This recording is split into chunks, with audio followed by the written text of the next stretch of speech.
All right, Dave, thank you. And as more details come out about this crash, more details are coming out about the storied history of the airplane itself. And few people know more about that plane than a man from Higganum. Yeah, we actually interviewed this man yesterday over the phone on the air. But Jimmy, you went out and spoke with him in person. What did he have to say?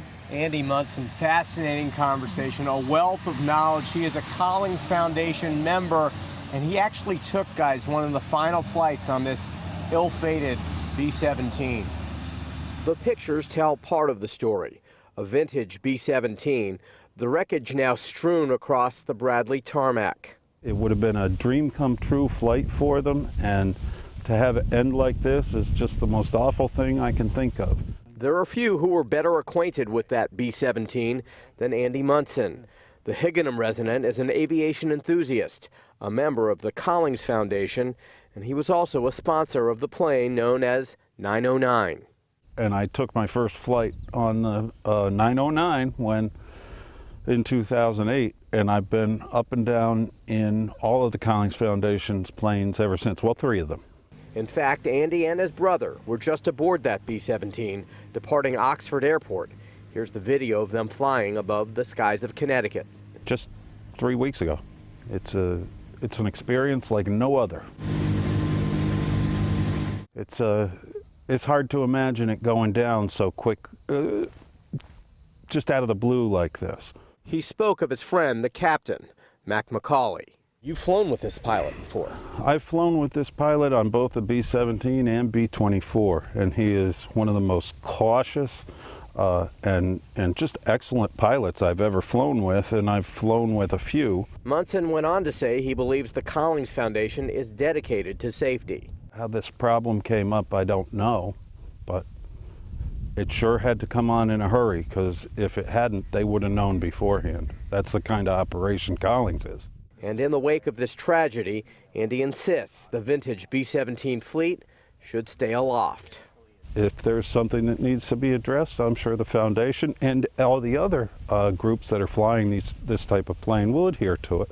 I absolutely think it's critical to keep them flying. It's living history, and I hope to God it keeps going. All right, Fox 61's Jim Altman with us now. And Jimmy, I know that you picked up on this after interviewing this gentleman and having flown in vintage planes yourself before.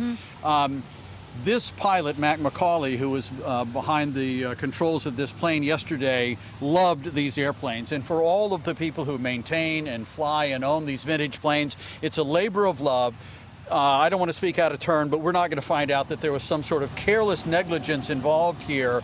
These people love these planes, and they maintain them meticulously. We're looking at some kind of a tragedy caused by something else. Yeah, something mechanical. We think that's obviously up to the NTSB, but as you know, Andy said in our story, there was nobody more meticulous than Captain McCauley, and he loved this plane. Andy himself had been on a half dozen of these flights on this very plane. Wow.